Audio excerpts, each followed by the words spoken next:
Olá, hoje eu tô com o Sidney aqui, o Sidney Rodrigues, que, gente, é o maior expert em água que a gente conhece, tá? Pelo menos eu não conheço ninguém que saiba mais de água do que o Sidney. E assim, tanto é que ele já deu palestra até nos cursos do Dr. Alain Ribeiro, para vocês verem que ele realmente entende de água. Sidney, sabe o que eu queria? Que você Aham. contasse um pouquinho da tua história. Como começou a tua relação lá em 1994? Tu começou a se interessar por Por água. água. Eu trabalhava como ajudante de cozinha num restaurante de uma usina de álcool, pra você ter uma ideia. Casado de novo. E aí surgiu um concurso na minha cidadezinha pequena. Eu sou do norte do Paraná, sou nascido em Cianorte, criado em Jussara. Jussara fica entre Cianorte e Maringá. Uma cidade bem pequena. E aí apareceu lá um concurso público para trabalhar no SAMAI. O SAMAI é como se fosse o DEMAI daqui. É um órgão municipal, uma autarquia municipal vinculado à FUNASA na época, né? E era auxiliar administrativo do SAMAI, que cuidava da água da cidade.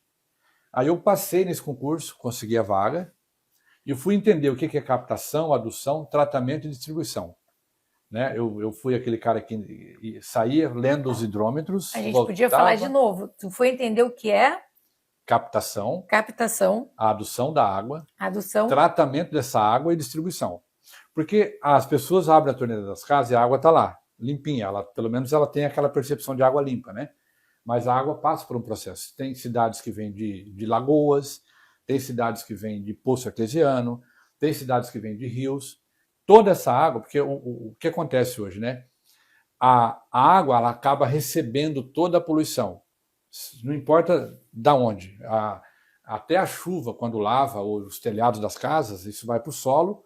Né? O pessoal passa veneno na lavoura, acaba indo para o solo. Tem cemitério, a nossa cultura é enterrar os mortos. Aquilo vai para o solo. Então, água e fazer um tratamento.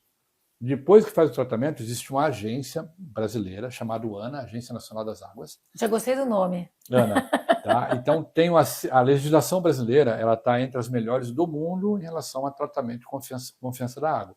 Então, aí tem portarias. De tempo em tempo, o Ministério da Saúde publica algumas portarias e as empresas de saneamento básico elas têm que seguir essas determinações.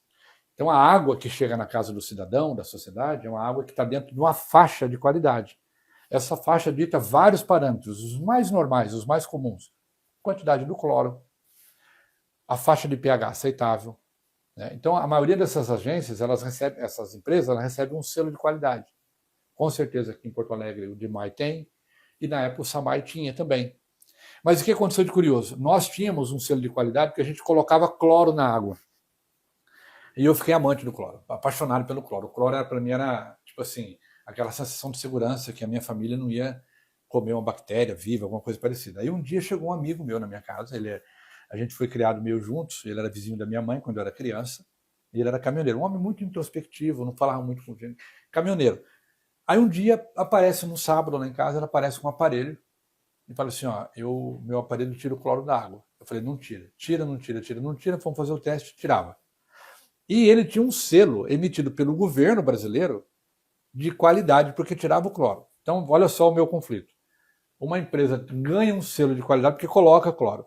A outra ganha porque tira. E aquilo me deixou meio assim, cacucado. Eu peguei e falei, vou estudar esse negócio. Aí E agora começou. todo mundo deve estar em dúvida se a gente põe o cloro ou se tira o Põe cloro. o cloro, você tira o cloro. Aí eu falei, por que tem que colocar cloro e por que tem que tirar o cloro? Né? Aí me chamou a atenção, eu comecei a estudar. Qual é a água que você precisa para lavar uma louça, que você precisa para lavar uma roupa, para aguar uma grama, e qual é a água que é boa para você tomar banho, para os seus cabelos e para os seus órgãos internos e para hidratação de dentro para fora.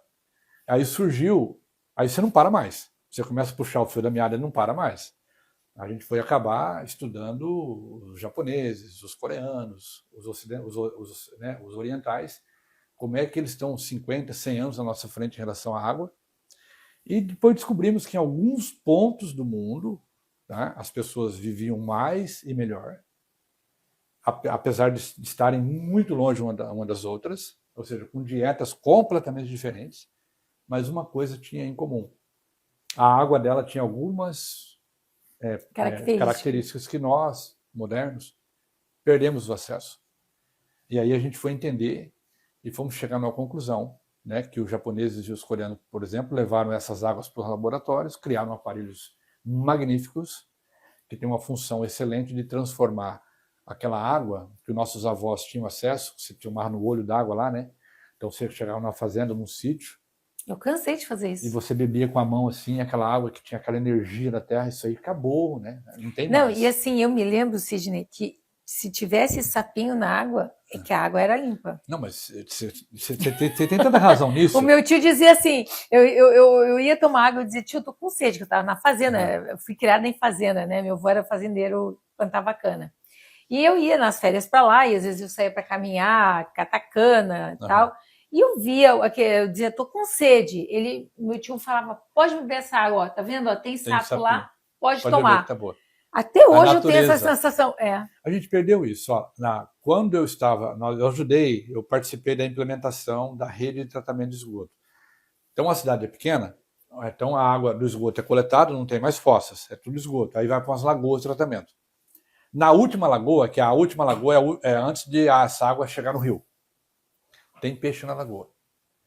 Se o peixe estiver vivo na lagoa, a água está boa para ir para o rio. Então é muito legal você dizer isso aí, porque até hoje é uma tecnologia natural que funciona bem. Mas voltando aqui, o que nós entendemos? Que a companhia de saneamento básico, que o próprio nome diz saneamento básico, ela trata a água e essa água, 99% dela é usada para limpeza. Só 1% é usado para ingestão, seja através de alimentação, chás, café, aqui no Rio Grande do Sul, muito chimarrão. Ou né? Tomando uma aguinha assim que nem nós aqui da live bem limpinha. 1%. Então, às vezes o pessoal pergunta, né? Por que então o saneamento básico não é um saneamento avançado? Eu sempre comparo, né? Tem conta bancária básica, conta bancária, né, master. Tem cartão de crédito básico, tem cartão de crédito VIP. Por que o saneamento não é um saneamento VIP?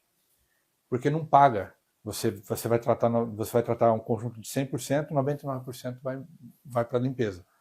Então, a responsabilidade realmente é do cidadão de casa.